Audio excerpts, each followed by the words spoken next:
Isang iskandalo ang yumanig sa Malacanang ngayong araw matapos mabunyag ang mga umano'y kabarbalaghang ginagawa ni Pangulong Kuting Jr.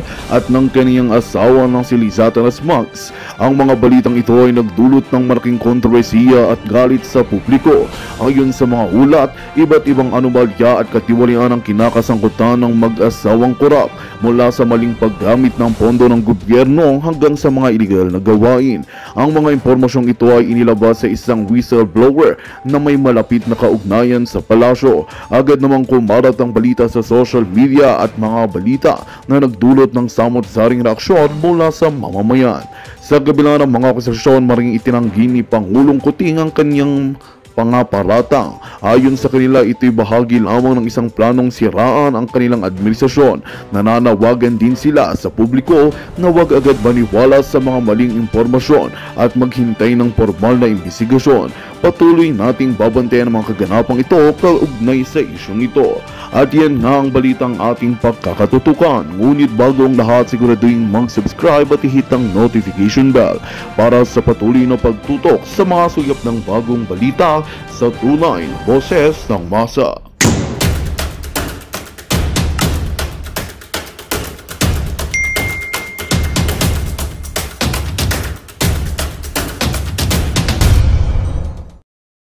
Depensahan niya yung sarili niya. Kasi pag hindi siya nagpakita dyan, guys, wala. Talagang madidiin po siya dito, mga kaibigan. Lalo-lalo na po si Kuting. Dahil si Kuting po, guys, alam naman natin yung mga panahon na yon ay isa siyang senador.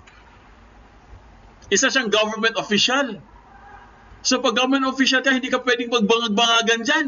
Hindi ka pwedeng magpupulburon-pulburonik. Di ba? Kung isa kang government official, delikado yun. At bawal yun. Pwede ka talagang, naku, pag kinasuhan ka nun, malamang sa malamang, no bail. Di ba? No bail yun, mga kaibigan. Oo, no? Oo, hantivirus, imbestigahan mo. Yan, dapat talaga imbestigahan. Alam nyo guys, yung si Butod, or si Bangag, or si Lisa Ahas, dapat talagang imbestigahan yan sa Senado para makita din natin. Kasi gusto nga nila fairness eh. Oh, gusto nyo fairness, di ba? O, di patawag nyo si Lisa para matanong. Magharap sila dun. Di ba? Mag face-to-face sila ni Cathy Binang sa Senado. O, mas maganda yung ganun. At least, personal na yan. Di ba? Talagang makikita natin guys, yung nila, sagutan nila. Kasi po, itong si Cathy Binang, mga kaibigan, alam naman natin, may hawak siya na alas. Di ba? Si Cathy Binang po, mga kaibigan, may hawak siya na alas, guys, na pwede itong ikipagsak ni Bangag at ni Ahas, mga kaibigan. Kasi pag, ang alam ko talaga, guys, no? Sabagay, alam nyo na siguro to, no? Ano na to parang naging public knowledge na to, no? Na yung USB na yun, guys, marami na pong nakatanggap. Marami na pong nakakuha sa USB, mga kaibigan. So, yan po ang pag-uusapan natin mamaya, no? Ituloy natin yan, guys, no? Siyempre, babati muna tayo sa ating mga mga kaibigan dyan sa abroad, ang ating mga OFW, ang ating mga bagong bayani. Kumusta na po kayo dyan? Sana po nasa mabuti kay kalagayan at more blessings po sa ating mga kababayan dyan sa abroad. Talagang saludo po kami, no, sa mga OFW dahil ang laki po talagang naiambag nila sa Philippine economy. Talagang mabuhay kayo, yung mga nasa abroad. Nagpapasalamat po kami ng marami. Ayan po sa ating mga avid listeners, viewers, subscribers at mga members. Thank you very much. More blessings din sa inyo at sana po nasa mabuti kayong kalagayan. Medyo mahaba-haba yung mga issue natin ngayon kaya maghanda-handa na kayo. Handa nyo na yung kape nyo. Kanina mahaba Grabe yung hearing ni 4. Hello kay Lina Pakingan. Ayan bati muna tayo sa ating mga suki. Mabilisan lang bati guys mabilisan lang. Carson Austero, si Banderos Bong, si Helen Ayen, si Ana Maria Jesus Mendoza, Sixto Moga Sr., Rameses Pagustan, Nena Esteban, si Leia De, si Silver Bello, Joseph Ventosa, Clara Ibarra, si Marley Enero, Violeta Galban, Vicky Melgar, Marley Enero, si Ogte Piguer, Maria Teresa, Elena Calapis. Hello Elena Calapis, kumusta ka na dyan? si Michael Agzulio, si Lynn Marie, andito din si Ella Carino, si Nomon Qatar. Ayan, si Lilia Martinez, Raquel Reyes, si Rosemary Asiret, Corazon Ostero, Michael Agzulio, Wendy Kalingasan, Teresita Lim, Nena Esteban, at marami pang iba. Tingnan natin kung sino yung first owner na ito. Ay, si Elsa Holanda pala. Congratulations. Alia, Nicole, Jenny Jarumay, Joel Arellano, Aurora Leonor, Leo Bonang, Jen Chen, Banderas Bong, Rando Petito, Gloria Hoffman, Virginia Gregorio. Ayan Florinda Yon, Marivic Garciano. Ayan. Victoria Galvez, Cat Lover, Adel Bautista. Kumusta ka na, Adel Bautista? Basahin lang natin guys, saglit lang po. Ayan, okay na. Nabasa na natin lahat. Umpisa na tayo guys. Nako, eto na.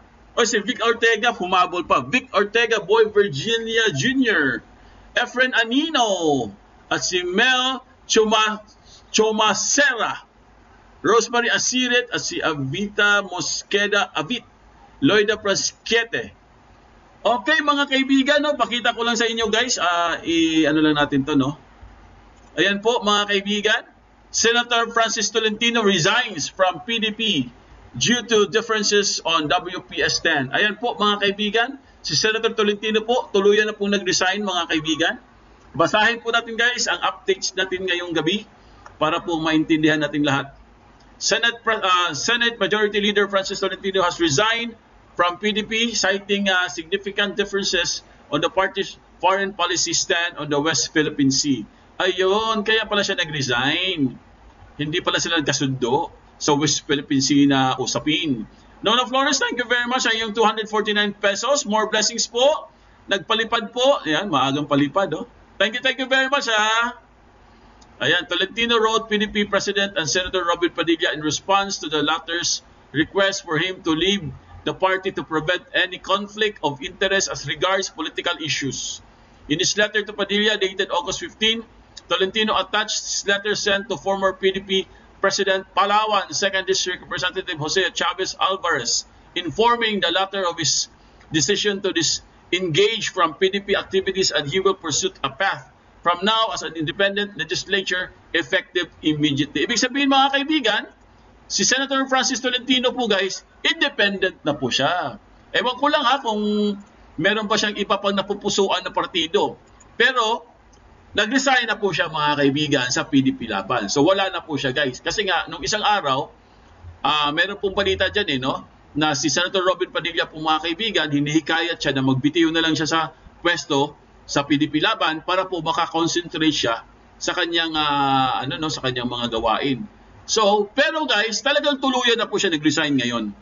Kasi nga, ang talagang dahilan dyan mga kaibigan, hindi po sila magkasundo sa kanilang mga advokasya patungkol po sa West Philippine Sea. Ganun naman yan guys Ganun naman yan Kunwari ganun. Pero malapit na kasi ang signing of Certificate of Candidacy or COC. Malapit na po guys. Sa October na po yan. Malalaman na po natin mga kaibigan kung sino-sino po talaga ang tatakbo sa senatorial race sa 2025 po mga kaibigan. Kasi nga, ganun na yan magaganunan na yan Magbabaliktaran na yan. Kung sino nilipat dito sa kabila, sino nilipat dito, kung sino yung malakas, doon sila. Kung sino yung sikat, doon sila. Kung sino may pera, doon sila. O sige, doon na kayo. Sige, iwanan nyo ng PDP laban. Tingnan natin Pag tumakbo po si President Duterte, si dating President Duterte, si Tatay Digong, tsaka yung dalawang anak niya, huwag kayong lumipat Pag bumalik kayo, ewan ko, tatandaan ko yung mga mukha nyo. Tandaan niyo yung mga mukha Kasi pag tumakbo yung tatlong Duterte mga kaibigan, maniwala kayo sa akin guys, magbabaliktaran lahat yan. Babalik lahat yan kasi alam na naman nila na malakas na naman. Ganyan yung mga yan. Babalik yan guys pag tumakbo yung tatlong Duterte. Pero syempre guys, hoping po tayo sana po tumakbo po silang tatlo mga kaibigan. So yan po ang ating updates guys kay Senator Francis Tolentino. Ayan po. Ito naman sa iba naman tayong punta naman tayo sa iba pa nating issue. Ito po guys, pakinggan po natin mga kaibigan. Ang kingdom, mga kaibigan, nilusob na naman ng mga pulis.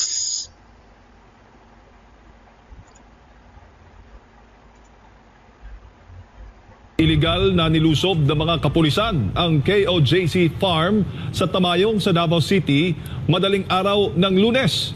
Maki-update tayo mula kay Jason Rubrico, live mula dyan sa Davao City. Jason, good morning. Jade, Admar, Attorney Harry at sa lahat ng ating mga kababayan. Ngayon live dito sa Pulso ng Bayan, isa na naman na pangyayari dahil illegal nga na nilusob itong KOJC Farm. Oh, tingnan nyo mga kaibigan. Tingnan nyo ang video. Nakatakip na naman yung mga mukha nila. Yan yung tinalakay kanina sa Senado. Yan yung nililikramo ng mga kingdom.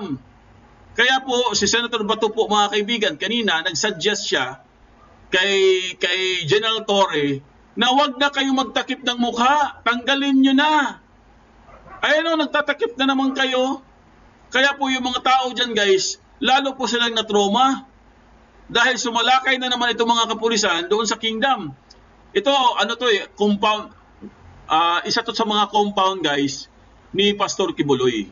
O, ituloy natin mga kaibigan para masaksihan po natin guys.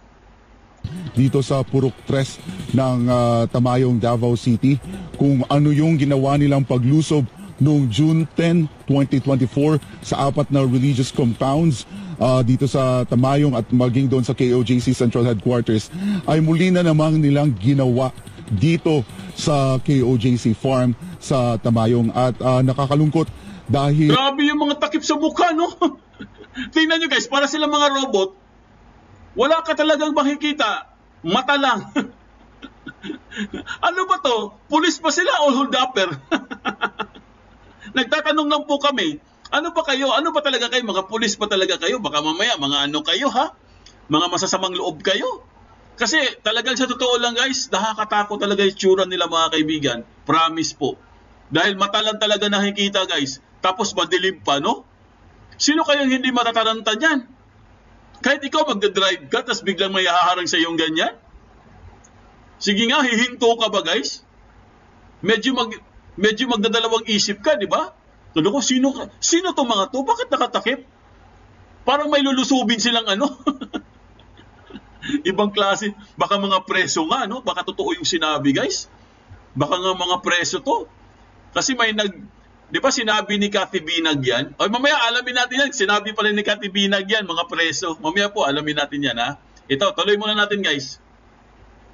Marami na naman sa ating mga KOJC missionaries ang natroma, natakot dahil sa pangyayari at illegal dahil walang search warrant or warrant of arrest na isinilbi sa paghalughog nila dito sa mga kabahayan sa Purok 3 sa Tamayong, Davao City. At ngayon mga kapartners, para lang masubaybayan natin kung ano yung mga pangyayari dito natin na alas 2 pa pala ng madaling araw ay nandito na yung mga kapulisan.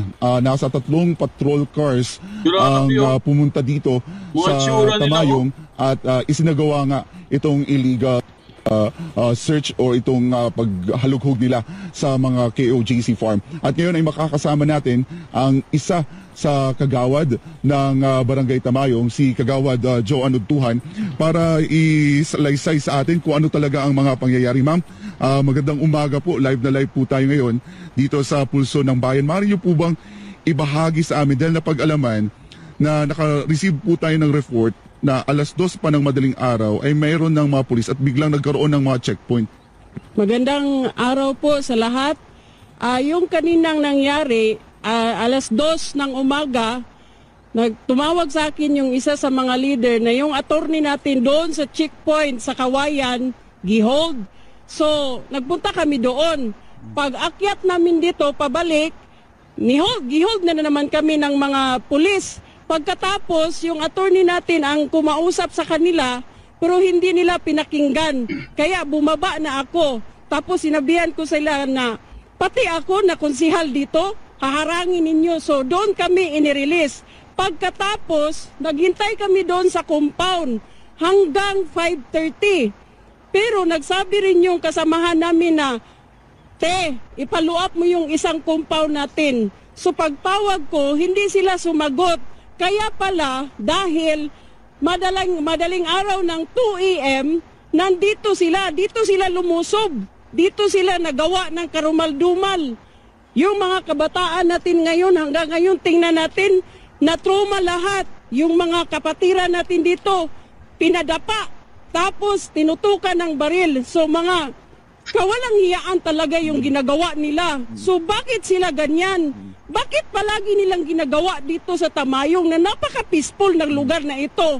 So, Ma'am, yung pagsagawa ba nila ng operasyon dito, nakipag-coordinate ba sila sa barangay?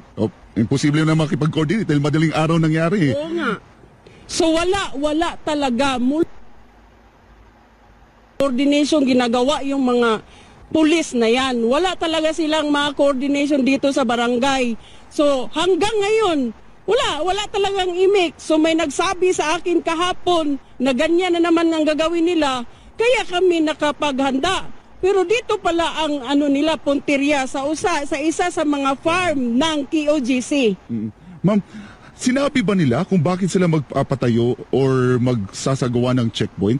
Dahil kami, mga partners, para lang sa kaalaman ng lahat, nung umakyat kami dito, kasi napag-alaman nga natin na biglang dumami yung presensya ng mga pulis dahil 3 patrol cars yung umakyat dito sa Barangay Tamayong. At pag-akyat natin, pagpasok mismo natin dyan sa Barangay Kawayan, dahil may isang checkpoint dyan, medyo mahigpit. Sinabihan na kami na bawal daw kaming pumasok. And ngayon, parang may after 10 minutes siguro na hinold kami, may naka-receive sila ng go signal na pwede na kaming umakyat. Pero pagdating namin dito sa Purok 3, Barangay Tamayong, nagkaroon na naman ng checkpoint. Dito na nagtataka na kami kasi ayaw kaming palusutin maging itong sa daanan ng papunta dito sa KOJC Farm. So nagtatanong kami, bakit hindi niyo kami papalusutin na media kami? Ano ba, mayroon ba kayong ginawang masama? Meron ba kayong itinago? Bakit ayaw nyo kaming payagan? Almost an hour kami hinold doon sa checkpoint. Nagtataka kami kasi pinadadaan naman yung mga private individuals, yung mga private cars. Dumadaan sila. Pero kami media sa SMNI, hindi tayo pinalusot. Ang sabi lang nila, bawal daw ang media. So doon na kami nagtataka, bakit ayaw nilang papasukin ng media? Dahil may ginawa na pala sila dito mismo sa kinatatayuan natin na KOJC Farm na illegal. So, ma'am, paglilinaw lang po, meron ba silang search warrant o warrant of arrest na isinilbi? Walang papel, wala kahit isa. Wala silang pinapakita dito sa mga tao dito sa compound, dito sa farm, wala silang pinapakita. Diretso yung paglusob nila, yung mga bintana, tinadyakan, yung mga pintuan, tinadyakan, yung mga tao lahat dito, yun, tinutukan ng baril. Ma'am, isa pang katanungan. Yung mga kasi parang gusto niyong pumasok sana dito sa KOJC Farm bilang kagawad. Yes. Ewan ko lang po, Attorney Harry, kung meron bang pananagutan ang mga pulis nito dahil mismo ang kagawad ng Barangay Tamayong ayaw papasukin, maging ang barangay kapitan dito sa sa constituent sila para i-check sana yung sitwasyon. Oo nga, pagkaalam ko na ganyan ang pangyayari, tumakbo kami dito. Pagdating namin dyan sa bungad, hinarang kami ng mga pulis, tapos pagpasok ng yung patrol car, hindi talaga kami pinapasok. Kahit konsihal kami dito sa Barangay Tamayong, bawal talaga sa kanila. Bawal, hindi kami pinapasok kasi gusto ko talagang malaman kung ano ang nangyari. Paano namin malaman? Hinarang nga kami. Yun ang pangyayari. Ayan po si Joan Utuan, kagawad Joan Utuan ng Barangay Tamayong. At ngayon naman mga kapartners, makakausap natin ang isa sa mga KOJC missionary, si Sir Emidio Seronio. Kuya Emidio, pwede niyo po bang ikwento nangyari alas daling araw dito po sa KOJC Farm?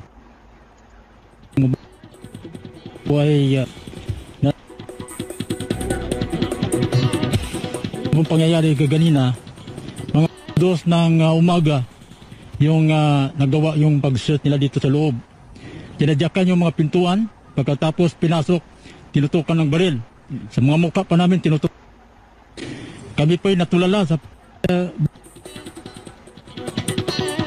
at pagkatapos kayong kikilos. So dumapa ako doon sa aming nahigaan. Doon ko, dito kami ipinadapa. Tapos tinutukan ng baril. Hindi kami pinikik. Yun ang nangyayari. So sa nangyari, lahat na kami dito parang malaking kasalanan na nagawa. Sabi ko, bakit ganito? Wala naman kaming kasalanan na nagawa. Hindi naman kami lumalabag sa batas. Kami pa yung mga law abiding. Pero bakit ganito nangyari? Yung isa sabi niya, kuwan lang, pasensya, gano'n ang sabi nila. So, ganito ang tanong ko. Bakit may kasalanan na ginawa dito? At pagkatapos, tinutukan kami ng baril parang kriminal at parang mga drug. Gumagamit ng droga. Sinasabihan ko sila ang pagtuturo ng anak, nagtuturo sa amin ng ikagabuti at maging law-abiding kami. Pero ginawa nila mga kapatid, ginagawa nila sa amin dito. Pinadapa sa lupa, nawala namin kaming kasalanan. Yun na ang nangyari, ginawa nila dito. Yung bahay namin, nakita, nakaano yan. Yung mga pintuan, nakikita pa yung laka ng kanilang mga boot, pinadyakan yung mga pintuan namin lahat dito. Yung kasama namin na matanda na, natutruma. Kasi sa ginawa nilang ganito. Yung tanong ko lang ganito, bakit wala naman kaming kasalanan na gawa. Ang tanong ganito, sino nagtuturo sa kanila ganito ang gawin? Kuya, pati po daw yung mga bata ay hindi pinalagpas. Oh, yung mga bata dito. Yung mga bata ay natutruma. Kasi ginawa nila. Balik sa mukha mo. Sabi ko, sino kayo? Ganito. Pumasok sa akin ba magtanong? Oh, sino kayo? Wala akong natulala ako. Sabi sa kasama ko, si Ronyo. Oh, sige, dapa, huwag kayong kikilos. Yung ganitong ginawa nila. Yung kriminal kami dito. Parang ganon. Ginawa nila.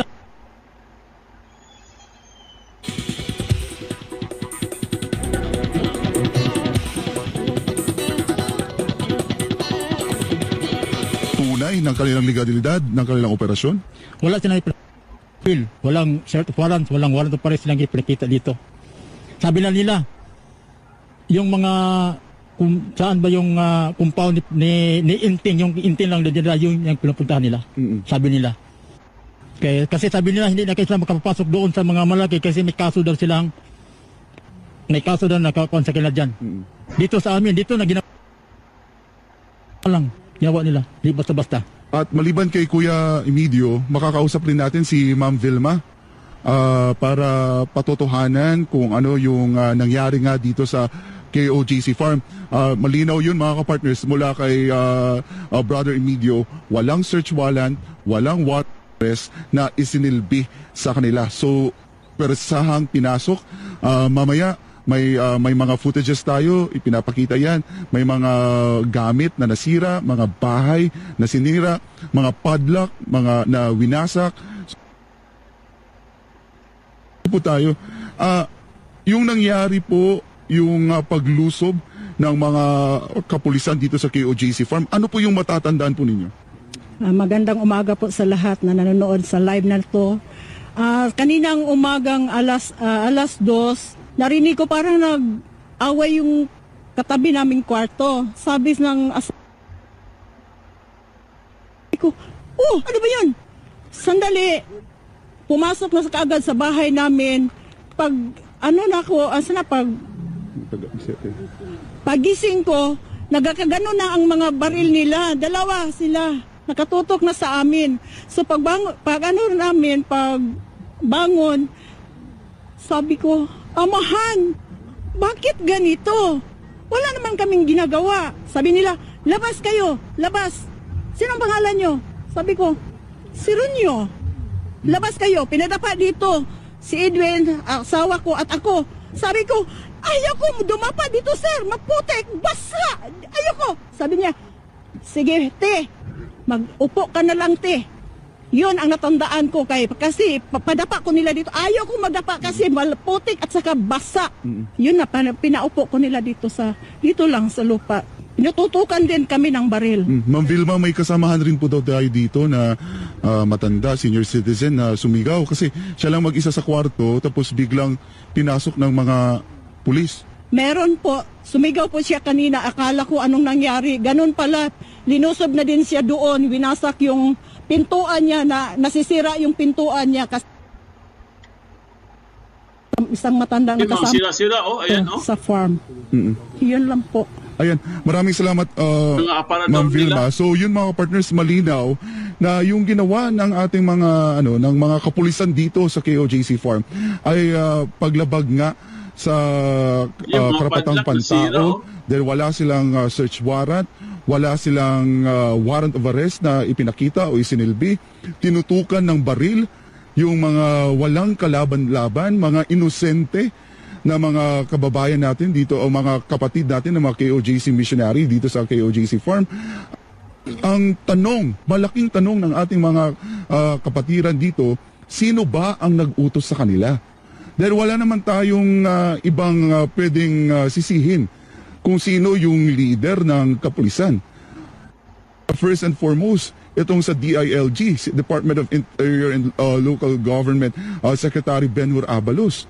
Ito si PNP Chief Marbil. Ito si General Torre.